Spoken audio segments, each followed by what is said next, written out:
Assalamualaikum warahmatullahi. Setiap agama memiliki kredo, syahadat, pengakuan iman, regula fide, atau kanun al-iman. Pengakuan iman itu muncul dari rumusan yang simpel, sederhana. Seperti misalnya Shema Yisrael. Sederhana, hanya penegasan bahwa Allah itu esa. Tapi tatkala harus didalami, direfleksikan lebih lanjut melalui 13 syahadat Yahudi, akan lebih kompleks pembahasannya. Ketika umat Islam mengucapkan dua kalimat syahadat, asyhadu alla ilaha illallah wa asyhadu anna Muhammad Rasulullah. Simple, hanya dua hal. Tidak ada ilah selain Allah dan Muhammad adalah utusan Allah. Tetapi begitu memasuki kajian ilmu kalam, hubungan Allah dengan sifatnya, firman Allah yang adalah Quran itu diciptakan atau tidak diciptakan, melalui pembahasan Mu'tazilah, Imam Asy'ari, Imam Al-Maturidi, Imam Ibnu Hanbal. Di situ kita memasuki kerumitan-kerumitan. Begitu juga iman Kristen. Tatkala kita mengucapkan pengakuan iman rasuli yang lazim di kalangan gereja Katolik dan gereja Protestan, itu adalah syahadat lokal gereja Roma. Karena zaman dulu Kaisaria punya syahadat sendiri, Roma punya syahadat sendiri. Kenapa? Karena mereka mewarisi ajaran rasuli yang satu. Sekalipun itu baru simpel saja, belum terlalu canggih, belum terlalu mendalam. Maka orang bisa multitafsir. Saya pastikan saksi Yehova menerima pengakuan iman rasuli, mau mereka, karena hanya penegasan simpel. Aku percaya akan Allah Bapa yang Maha Kuasa, Khalik langit dan bumi. Saksi Yehova percaya, Mormon percaya, dan Yesus Kristus anaknya yang tunggal Tuhan kita, semua percaya. Saya kira saksi Yehova pun, Unitarian pun percaya. Tetapi tatkala gereja dirongrong oleh ajaran Arius yang menyangkal bahwa firman Allah itu kekal, dengan dalilnya yang sangat terkenal, karena waktu lam yakun fihi, ada waktu di mana anak Allah, di mana firman Allah itu tidak ada. Maka gereja seluruh dunia, bukan gereja Katolik saja, karena waktu itu skisma gereja belum terjadi. Katolik, Ortodok masih satu, Protestan belum lahir. Oleh karena itu, menolak pengakuan iman Nikia Konstantinopel itu berarti menolak pengakuan iman gereja sebelum perpecahan, sebelum skisma 1 tahun 541 konsili 451 konsili Kalsedon, sebelum tahun 1054 skisma kedua antara gereja Konstantinopel yang akhirnya menjadi gereja Yunani Ortodok dan gereja Katolik Roma, sebelum reformasi 1517. Nah, ini perlu saya jelaskan karena banyak gereja sekarang ini yang sudah merasa sok pinter, tidak lagi mau terikat pada hal-hal yang dicapnya tradisional. Nah, oleh karena itu ketika gereja memasuki pembahasan lebih lanjut, ya tentu saja, karena bicara tentang Tuhan itu bukan bicara tentang benda yang terikat oleh ruang dan waktu. Tentu itu bicara tentang sesuatu yang meta empiris, metafisik, sesuatu yang abadi, yang tidak bisa disederhanakan dengan bahasa kamus sehari-hari. Nah, saudara-saudara, disitulah letak masalahnya. Seringkali orang menggugat rumusan-rumusan gereja yang kadang-kadang tidak mereka pahami. Kadang-kadang saya berpikir, kurang rumit apa sebetulnya Tuhan itu dalam penghayatan manusia. Tapi kenapa orang Jawa itu bisa menghayatinya tanpa harus merasa bahwa dirinya itu paling tahu tentang Tuhan? Atau dia dengan sikap yang tetap rendah hati tapi takjub dengan misteri ilahi itu, dan itu didekati dengan begitu anggun melalui tembang. Misalnya, tatkala kita bicara tentang praeksistensi firman Allah, saya kira semua orang Kristen percaya dengan Injil. Dan di dalam Injil Yohanes itu selain menegaskan mengenai kehidupan Yesus secara insani ketika dia turun ke dunia, Injil Yohanes menekankan tentang praeksistensi firman yang disebutkan di dalam Yohanes 1 ayat 1 sampai dengan 3. Kalau di dalam tradisi gereja timur itu dingajikan fil badil kanal kalima wal kalimatu kana indallah wa kana kalimatullah hadza kana fil badi indallah kullu shay'in bihi kana wa bi ghairihi lam yakun shay'un mimma kan almastulillahi iman. Pada mulanya adalah firman. Dalam teks bahasa aslinya enarki in hu logos. Di sini ditekankan bahwa praeksistensi Yesus sebelum kedatangan ke dunia adalah sebagai kalimatullah, sebagai logos tuteu, firman Allah. Sebelum segala sesuatu ini ada, ruang waktu itu ada, maka Allah bersama-sama dengan firman-Nya dan roh-Nya. Dan firman itu bersama-sama dengan Allah. Kehu logos en proston theon. Kehu logos dan firman itu en proston theon, bersama-sama dengan Allah. Ketheos in hu logos, dan firman itu adalah Allah, atau Allah sendirilah firman itu. Pertanyaan yang sering muncul di kalangan orang-orang Unitarian, Saksi Yehova, itu menyangkal tentang keabadian firman ini. Kalau zaman dulu kakek moyangnya Saksi Yehova itu secara spirit itu adalah Arius, yang mengatakan ada waktu di mana firman Allah pernah tidak ada. Karena apa? Mereka pertama memahami preeksistensi firman itu dalam alam pikiran Yunani, Helenisme. Jadi jangan terbalik. Bukan gereja yang meneruskan pemikiran Helenis, tapi justru Arius. Karena apa? Karena apa Arius mengatakan bahwa firman lebih rendah dari Bapa? Karena dalam alam pikiran emanasi dalam filsafat Helenisme, dari Tuhan satu wujud ilahi yang kekal, kausa prima itu kemudian emanasi, mengalir pertama, lalu mengalir kedua. Maka aliran yang pertama itu tentu lebih rendah daripada sumber yang mengalirkan. Lalu aliran yang kedua lebih rendah dari aliran yang pertama. Dan ini ajaran yang dipertahankan Arius. Maka Arius gagal paham memahami preeksistensi Yesus. Lalu Yesus dianggap ciptaan. Oke, kalau kita mengatakan kemanusiaan Yesus lalu dikaburkan dengan keilahiannya, bisa begitu. Karena apa? Karena pikirannya sudah terpatri dengan Yesus itu manusia, Yesus itu lapar, Yesus itu haus. Bagaimana mungkin dia disebut praeksisten? Padahal yang praeksisten, yang sudah ada sebelum segala sesuatu ada, itu bukan fisik kemanusiaannya yang lahir ke dunia. Itulah yang disebut virgin birth of Jesus Christ, kelahiran Yesus dari seorang perawan, yaitu Bunda Maria. Tetapi merujuk kepada divine birth of Jesus Christ, yaitu keilahian Yesus, kelahiran ilahi Yesus sebagai firman Allah yang keluar dari wujud Allah. Bagaimana keluarnya?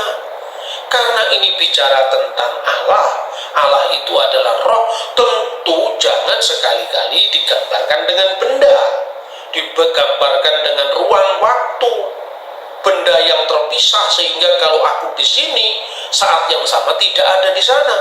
Tuhan tidak pernah terikat oleh ruang dan waktu.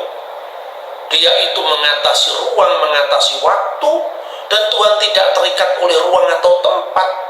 Makanya tatkala firman itu turun ke dunia, surga tidak pernah kekosongan firman. Nah, saudara-saudara yang terkasih dalam Tuhan, yang saya renungkan tadi dari keanggunan budaya Jawa mengenai misteri ilahi itu kalau saya bandingkan dengan iman Kristen, mungkin lebih tepat kalau itu ditembangkan dalam tembang mocopat, yaitu mijil. Nah, mijil itu artinya apa? Keluar di sini artinya apa? Kalau saya tamsilkan dengan keluarnya firman dari wujud ilahi, yang dikiaskan dengan diperanakkan. Tentu bukan anak secara fisik. Mijil langgeng sabdane yang witi saking kala purwa nunggil yang witi langgeng ing date tuwin sang sabda jumeneng witi jagat ratsa kalir katitah sabda gong mijile sabda langgeng saking Gusti Allah kang maha langgeng ing jaman kelanggengan. Ayo, jangan bayangkan ruang dan waktu.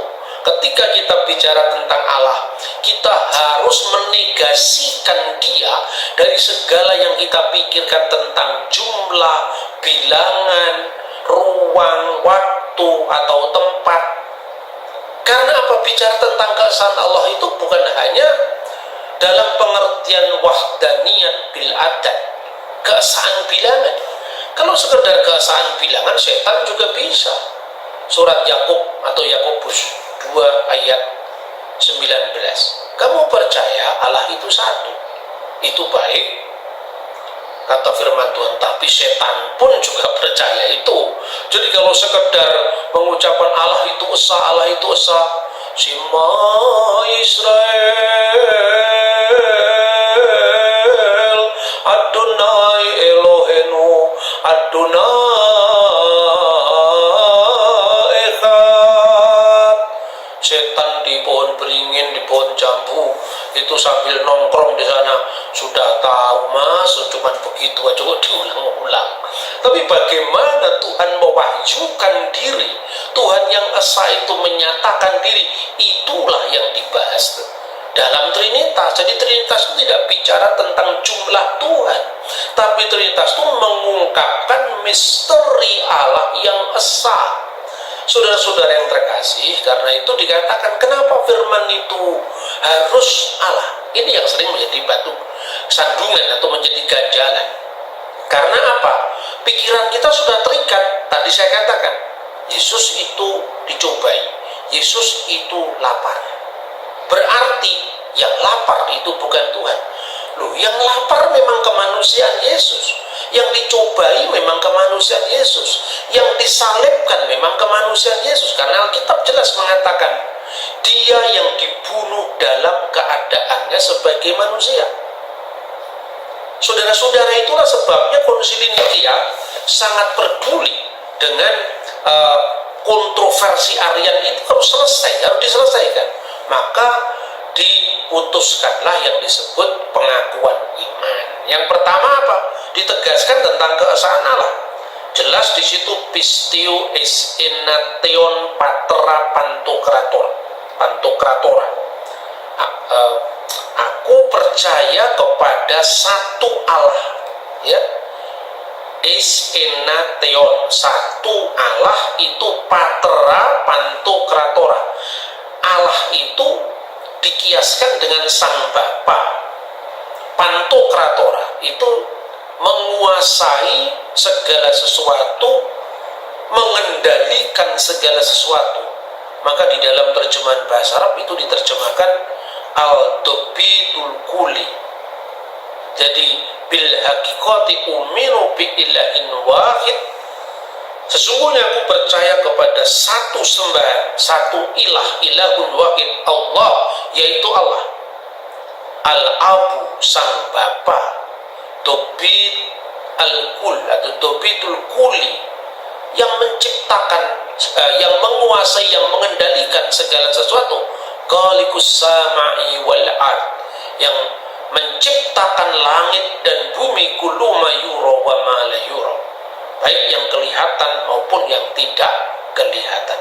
Wa bin robin wahid Yesu al-Masih ke isina kurion Yeson Kriston, percaya kepada satu Tuhan, satu junjungan agung, satu Lord, satu Gusti, yaitu Yesus Kristus, anak Allah yang tunggal. Ya, dalam terjemahan bahasa Arab disebut dengan Al-Ibnullahul Wahid, Allah, anak Allah yang tunggal. Lalu menarik di situ dikatakan mauludu minal ab qabla kulli tuhur, yang lahir dari Bapa sebelum segala abad. Ya, ton ektu patros geni tenta, yang dilahirkan dari sang Bapa, yang diperanakkan dari sang Bapa, pro pantonton ayonon, sebelum segala ayonon, segala abad, segala zaman. Artinya apa? Ini bukan bicara tentang kelahiran fisik, ini bicara tentang kelahiran ilahi. Mijile sabdo langgeng saking Gusti Allah ingkang moho langgeng ing jaman kelanggengan. Karena itu tidak bisa dikategorikan dengan ruang, waktu, tidak bisa. Banyak orang Kristen yang gagal paham dengan imannya sendiri, sampai-sampai dengan jumawa menolak konsili. Ya, kalau dia menolak konsili itu sama dengan menolak gereja sebelum perpecahan. Karena apa? Perpecahan gereja itu kan mulai tahun setelah konsili Kalsidon gagal 451, skisma kecil antara gereja non Kalsidonia dan gereja Kalsidonia. Lalu skisma besar itu tahun 1054 antara gereja Ortodoks dengan gereja Katolik Ortodok Timur, maksudnya Ortodok Konstantinopel. Lalu tahun 1517 munculnya reformasi Protestan, dan seterusnya dan seterusnya. Jadi konsili Nikia, konsili Konstantinopel, konsili Efesus, ini konsili-konsili ekumenis sebelum skisma besar maupun skisma kecil. Dan kalau kita pahami bahasa konsili ini, saya kira forum-forum kebatinan Jawa, kaum sufi itu lebih paham ketimbang orang Kristen sendiri. Karena apa? Karena setiap agama itu berakar pada paradosis atau pada sunnah kalau di Islam itu. Kalau di Kristen paradosis rasuliyah. Tetapi gereja-gereja modern ini ibarat tampilannya besar, akarnya itu lemah. Akibatnya apa? Bikin-bikin sendiri dengan sombong sekali, mengatakan itu hanya tradisi. Itu kan hanya pendapat bapak gereja. Lah kamu bapak apa? Kan itu kan persoalannya. Sedangkan bapak gereja itu hidup sejaman atau mendekati dengan peristiwa yang dibahas. Sudahlah, tidak usah ngomong wahyu, tidak usahlah ngomong ilham Roh Kudus. Bicara sejarah itu ya dokumen atau data yang lebih dekat dengan peristiwa yang dibahasnya itu yang lebih akurat. Saya kira semua metode sejarah mengakui itu. Dengan demikian, satu hal yang harus ditekankan, ungkapan Yesus yang lahir dari Bapa itu bukan kelahiran fisik. Karena kalau kelahiran fisik itu kan lahir dari ibu, lahir dari Bapa ditekankan sebelum segala abad. Dalam sebuah percakapan itu terjadi kira-kira tahun 781 antara pemimpin gereja namanya Katolikos. Ya, Katolikos itu pemimpin gereja di wilayah Syria Timur.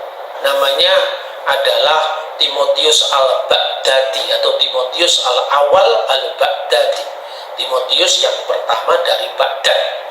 Dia melakukan dialog selama 2 hari, dialog teologis dengan penuh saling pengertian dengan Khalifah Muhammad al-Mahdi. Khalifah Muhammad al-Mahdi konon dikisahkan mengawali dengan pertanyaan, "Hai Timotius yang terpelajar, tidak sepantasnya orang sepertimu melakukan penghujatan tentang Allah. Man huwa ya mahabbatullah? Siapakah dia wahai orang yang malik mahabbatullah, wahai raja yang dikasihi Allah? Kamu," katanya, "bukan kamu mengatakan bahwa Yesus itu anak Allah, padahal Allah itu tidak beranak dan tidak diperanakan?" Lalu Timotius mengatakan, "Umminu bi ilahin wahid ya malik." Saya percaya kepada satu Tuhan, satu Allah, wahai raja. Adapun kalau saya mengatakan Yesus itu anak Allah, kami tidak pernah membayangkan bahwa secara fisik Allah itu beranak dan diperanakkan. terikat oleh ruang dan waktu, memerlukan kelahiran, pengandungan secara fisik, bidan ketika bersalin, bukan itu. Lalu dia mengutip teks yang penting, dan ini dari konsili Ekumene di Efesus. Dia mengatakan begini, kalimatullah wulida minal abi ilahan bigoiri jasad duna ayulada min jasadan biduni ab. Firman Allah itu lahir dari sang Bapa secara ilahi, tanpa jasad, tanpa seorang ibu. Apa artinya tanpa seorang ibu? Kelahiran dari Bapa secara ilahi berarti bukan kelahiran fisik, bukan beranak dan diperanakan secara fisik. Tanpa seorang ibu, tanpa kelahiran fisik, tanpa pengandungan, tanpa bersalin. Pokoknya bukan beranak secara fisik. Tanpa seorang ibu itu menekankan bahwa umat Kristen meyakini dan setuju ketika saudaranya Muslim mengatakan Allah itu lam yalid wa lam yulad wa lam yakul lahu kufuwan ahad. Tidak beranak dan tidak diperanakan dan tidak sesuatu pun yang setara dengan Allah. Kemudian turun ke dunia, lahir dari seorang ibu secara jasad. Karena kelahiran Yesus ini kelahiran jasadi ke dunia, kelahiran jasadia dari seorang ibu, duna ab, tanpa bapa. Dan ini yang diakui bersama oleh Islam dan Kristen, sehingga Islam selalu menekankan Isa ibnu Maryam, Isa putra Maryam. Di Alkitab juga muncul kata-kata Yesus anak Maria. Artinya dalam Kristen diakui dua-duanya, bahwa kelahiran ilahi firman Allah dari wujud Allah yang artinya itu adalah pewahyuan diri Allah melalui firman-Nya. Tidak seorang pun pernah melihat Allah, Yohanes 1:18, tapi anak tunggal yang di pangkuan Bapa dialah yang menyatakannya. Dan kelahiran fisik dari Maria itu tanpa seorang ayah, tanpa seorang bapak insani, untuk menekankan bahwa Yesus yang dikandung Maria itu bukan anaknya Yusuf suami Maria, apalagi Yusuf yang lain. Artinya ini menekankan menekankan the virgin birth of Jesus Christ, kelahiran Yesus dari seorang perawan yang juga diyakini oleh Islam. Maka Islam dalam hadis mengakui seperti yang dikatakan Maryam al-Batul, Maryam yang suci, yang terpelihara, ya. Dan persoalan yang berikut adalah tentang nuzulnya firman ini. Kalau di dalam Islam firman itu tidak turun menjadi manusia, tapi turun menjadi kitab. Tapi sama-sama digunakan kata nuzul. Kalau kita menggunakan pengakuan iman di dalam bahasa Arab, ya, ini terjemahan dari bahasa Aramaik, ya. Misalnya ini yang dipakai dengan bahasa Aramaik dan bahasa Arab ini. Bahasa Aramaik itu bahasanya Isa Al-Masih, berdampingan dengan bahasa Arab. Dalam buku yang dikompilasi oleh Patriark Ignatius Zaka al-Awal Iwas, judulnya adalah Tuhfatur Ruhiyah fi Sholati Fardiyah. Tuhfatur Ruhiyah fi Sholati Fardiyah, pahala-pahala rohani pada sholat fardu. Sholat fardu di sini tidak sama dengan Islam. Fardu ain, fardu kifayah, bukan itu. Kalau di Kristen, fardiyah itu maknanya adalah canonical prayer. Jadi jam-jam kanonik yang dilakukan 7 kali dalam sehari di dalam gereja-gereja kuno, dan itu semuanya ada dalam gereja kuno. Misalnya ini adalah pedoman sembahyang 7 waktu dalam gereja Koptik disebut Kitab Al-Agabiyah. Lalu ada di dalam gereja Ortodoks Yunani, ya, misalnya. Sehingga kita tentu harus mengukur agama seseorang itu dari agama yang bersangkutan. Maka ketika saya mengatakan sholat fardu, tentu ini bukan meniru Islam, karena kompilasi pertama sholat 7 waktu itu dilakukan oleh Alkhitis Hippolytus dari Roma. Ya, Santo Hippolytus dari Roma itu adalah muridnya Irenaeus. Santo Irenaeus itu muridnya Santo Polikarpus. Santo Polikarpus itu muridnya Rasul Yohanes. Rasul Yohanes muridnya Yesus Kristus. Jadi itu sanadnya itu kalau istilah Islam itu jelas. Jadi bukan Kristen tidak punya sanad, itu ada. Cuman biasanya kalau di gereja-gereja modern memang karena tadi lupa sejarahnya tadi. Tapi kalau di gereja kuno pasti ada. Dan bukan sekedar menyebut nama-nama siapa yang menyebutkan kisah itu atau riwayat itu dia, tapi setiap orang yang dirujuk di dalam mata rantai pengisahan tadi, itu yang disebut paradosis apostolik, itu masing-masing meninggalkan dokumen. Misalnya The Apostolic Fathers, tulisan bapak-bapak rasuli, artinya muridnya para rasul yang dididik oleh para rasul langsung. Dan itu tentu bobotnya lebih tinggi ketimbang misalnya hidup sejaman tapi tidak dididik oleh para rasul. Misalnya Justin Martyr. Justin Martyr itu kan hidup sejaman misalnya dengan Polikarpus dari Smyrna yang meninggal tahun 156. Ya. Tetapi Polikarpus adalah muridnya Yohanes yang ditahbis, ditumpangi tangan oleh Yohanes, diajar oleh Yohanes, dan meninggalkan dokumen bagi kita. Maka tatkala kemudian orang punya riwayat tentang misalnya ada Injil yang namanya Injil Filipus, sanadnya dari mana? Mata rantai apostoliknya tidak ada. Itu yang disebut taklid al-muqaddas. Jadi kita menurut terus mata rantai dari iman itu dari murid para rasul sampai zaman rasul sendiri, dan konsili itu hanya menegaskan. Makanya aku percaya kepada satu gereja yang kudus, yang rasuli, yang apostolik, yang itu yang katolon, yang melingkupi segala sesuatu. Itulah yang ditegaskan. Jadi kanisah wahidah jami'ah wa rasuliyah. Jadi gereja yang kudus, yang universal, yang apostolik, yang berlaku di seluruh dunia.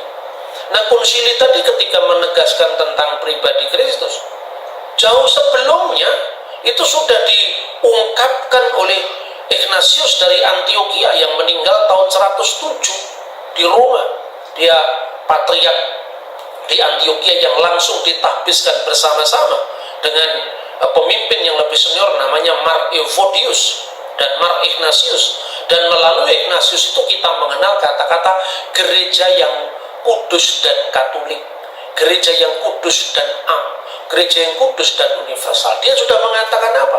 Kristus itu adalah ek Marias ke ek Theos, yang pertama dilahirkan oleh Maria. Artinya apa? Kemanusiaan itu dilahirkan oleh Maria, yang disebut putra Maryam tadi. Tapi sekaligus ek Theos yang keluar dari Allah. Sebagai apa? Sebagai firman Allah. Saya setuju dengan Profesor Muktiari. Pendekatan perbandingan agama bukan pertandingan agama yang mengukur agama orang lain dari ukuran kita, tidak. Dia mengatakan bahwa perbandingan antara Yesus dengan Muhammad, Quran dengan Alkitab itu tidak membantu kita untuk memahami agama orang lain. Dan bukan hanya Profesor Muktiari, seperti dalam bukunya ini, Ilmu Perbandingan Agama di Indonesia, diterbitkan oleh IAIN Sunan Kalijaga. Tetapi juga misalnya seorang ahli dari Iran namanya Sayyid Husin Nasir, bukunya pernah diterjemahkan oleh Abdurrahman Wahid dan adiknya Kiai Hasim Wahid. Judul bukunya adalah Islam Antara Cita dan Fakta. Kalau tidak salah terbitan pertama dalam bahasa Indonesia itu oleh penerbit Lapenas Jakarta 1982. Saya dulu semasa mahasiswa sudah membaca buku-buku perbandingan agama yang seperti ini. Karena kita tidak menilai agama orang dari sudut pandang kita. Maka kalau di dalam iman Kristen, perbandingan Yesus bukan Nabi Muhammad. Kenapa? Karena Nabi Muhammad itu penerima wahyu. Maka dalam Al-Quran dikatakan yang turun itu bukan nabinya. Yang turun itu adalah Qurannya kalau dalam agama Islam. Makanya dikatakan dalam surah Ali Imran ayat 2, ya. Di situ jelas-jelas dikatakan nazala alaikal kitaba bil haq. Allah yang telah menurunkan ke dalam kalbumu ya Muhammad kitab ini dengan kebenaran. Kalau di dalam iman Kristen dalam pengakuan iman panjang atau pengakuan iman Nikia Konstantinopel itu, setelah ditegaskan dan aku percaya akan satu Tuhan yaitu Yesus Kristus, wa bin Robin wahid Yesu al-Masih ibnullahul wahid mauludu minal aba qabla kulli tuhur, yang dilahirkan dari Bapa sebelum segala abad, nur min nur ilahun hakun min ilahin hakim, Allah yang sejati, yang keluar dari wujud Allah sejati, dilahirkan mauludu ghairil makhlukin, yang dilahirkan tidak diciptakan. Terus kemudian jelas dikatakan nazala minas samai wa tajassada birrohil kudus, yang turun dari surga lalu dikandung dari Roh Kudus dan dilahirkan oleh anak darah Maria dan menjadi manusia. Maka dalam iman Kristen firman nuzul menjadi manusia, dalam Islam firman nuzul menjadi kitab. Maka penerima wahyunya dalam Islam adalah Muhammad yang buta huruf, yang umi. Di dalam iman Kristen penerima wahyunya itu adalah Bunda Maria yang perawan. Maka dikatakan terpujilah engkau di antara semua wanita dan terberkatilah buah rahimmu yaitu Yesus. Muhammad diberi salam, Maria juga diberi salam. Salamu alaikum, ya, salam bagimu ya Maria, mamtali'atan nikmatan rabbu ma'aki mubarakati anti finisai wa mubarakatus samaratu batniki Yesu al-Masih, dan seterusnya. Jadi membuat paralelisasi itu lebih menolong kita dalam memahami agama orang lain dalam frame of reference agama itu sendiri. Dan terakhir, seringkali ada tujuan. Tujuan apa? Tritunggal Kristen itu mirip dengan tritheisme agama-agama pagan yang mengatakan bahwa ada 3 serangkai dewa Mesir kuno, Isis, Osiris, dan Horus.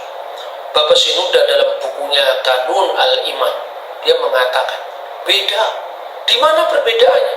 Karena setiap kata anak, bapak dalam iman Kristen yang diterapkan bagi Tuhan itu tidak diterapkan untuk kelahiran fisik, tidak diterapkan secara pengertian jasmani. Maka dikatakan lahir sebelum segala abad, sebelum ada ruang, sebelum ada waktu. Lagi pula ketika orang mengatakan Isis, Osiris, dan Horus semacam 3 serangkai, yang jelas sebelum Horus lahir di dunia, Horus tidak ada. Kehidupan harus diawali dari kelahirannya ke dunia, seperti kehidupan saya, kehidupan Pak Harto, kehidupan Gus Dur, kehidupan Bung Karno, diawali dari kehidupan ketika berada di dunia. Misalnya Bung Karno, kehidupannya diawali tanggal 6 Juni 1901. Sebelum itu Bung Karno tidak ada. Tetapi Kristus jelas-jelas menegaskan sebelum Abraham jadi, aku sudah ada. Dan aku sudah ada sebagai apa? Sebagai firman Allah yang kekal bersama Allah. Dan firman itu adalah Allah. Tentu yang dimaksud firman itu adalah Allah, bukan kemanusiaannya. Maka orang mengatakan begini, bagaimana mungkin Yesus itu disebut Allah, disebut anak Allah, sedangkan dia lapar, dia haus, dia dicobai. Ketika firman itu turun menjadi buku yang suci yang namanya Al-Quran, sobeknya kertas Al-Quran, robeknya lembaran-lembaran Quran tidak berarti firman Allah itu robek. Bahkan kalau misalnya dalam sebuah kebakaran di perpustakaan dan Quran itu terbakar, firman Allah tidak habis, tidak ikut terbakar. Yang terbakar itu adalah wujud penjelmaannya, kalau bahasa sehari-hari begitu, wujud nuzulnya ke dunia sebagai kalam lafaz, bukan kalam nafsi yang kekal, yang katanya Imam Al-Ghazali bersifat qaimah bidzatillahi ta'ala, yang selalu berdiri pada zatnya. Begitu juga Kristus. Ketika orang Kristen menyebut Yesus mati, itu diakui Yesus makan, iya. Aktivitas kemanusiaannya itu tidak membatalkan keilahiannya. Karena apa? Dia yang dibunuh dalam keadaannya sebagai manusia. Rekaman dari video ini nanti akan disiarkan ke seluruh Indonesia, dan saudara bisa menyaksikan bahwa yang memakai topi biru dan baju batik biru itu namanya Pak Bambang. Dengan Anda menyaksikan itu di layar video Anda masing-masing, Anda boleh mengatakan itu Pak Bambang, tetapi itu bukan hakikat saya. Hakikat saya ada di Malang. Kalau saya bisa menjelmakan diri melalui kecanggihan alat teknologi, hadir di ribuan tempat tempat, jutaan tempat yang berbeda. Ketika orang nonton video saya dan semua mengatakan, Pak Bambang terima kasih, saya sudah diberkati dengan video Anda misalnya. Itu tidak salah, karena itu menjelmakan kehadiran saya. Tetapi saya ada di sini, saya tidak kemana-mana. Jadi ketika pikiran saya keluar dari diri saya, sekaligus pikiran saya tidak pernah meninggalkan saya. Kok orang bisa membayangkan ketika anak Allah dibaptis di sungai Yordan, Roh Kudus dalam bentuk burung merpati, dan suara Allah di surga, anakku yang kukasih. Loh, firmannya sudah turun di surga jadi kosong. Ini orang yang menyamakan satu Allah secara metafisik yang tidak terikat dengan ruang dan waktu dengan satu klepon atau dua bakpao atau dua onde-onde. Ini gagal paham. Seperti kalau saya mengatakan, saya janjian dengan teman saya di sebuah mall. Sudah 2 jam saya di sini, tidak ada orang yang hadir. Saya sendiri di sini, sambil minum kopi di Starbucks. Kalau di mall kan, itu kan rame kan, ya, Starbucksnya pas sepi. Misalnya, sudah 2 jam saya di sini. 2 jam itu menunjukkan ruang. Kamu tidak di sini karena kamu di sana. Manusia tidak bisa hadir di waktu yang sama, di tempat yang berbeda. Tetapi kalau Anda membayangkan bahwa Tuhan sekarang di surga, tidak ada di bumi, pensiun jadi orang beragama, karena sebetulnya Anda gagal untuk beragama yang benar. Mari kita menggunakan metode yang tepat untuk memahami Allah. Jangan dikaburkan dengan perjumpaan kita dengan si Alek, perjumpaan kita dengan si Bobby. Manusia yang terbatas, yang terikat oleh ruang dan waktu. Nah, melalui pendekatan yang disarankan oleh Profesor Muktiali, Profesor Husin Nasir, dan banyak ahli-ahli perbandingan agama yang lain, dan seperti ini pula yang biasa saya ceramahkan di forum komunitas agama, saya tanpa mengintervensi ajaran agama lain. Saya tidak pernah memaksakan iman saya untuk orang harus menerima seperti yang saya pahami. Anda tetap akan menjadi Muslim. Karena apa? Ya tentu Anda tidak percaya kepada Yesus sebagai Tuhan. Dan orang Kristen tentu tidak menjadi Islam, tidak mualaf, sepanjang mereka percaya bahwa Yesus itu adalah anak Allah, Tuhan dan Juru Selamat, dan dasarnya adalah kitab suci yang namanya Injil, bukan Quran.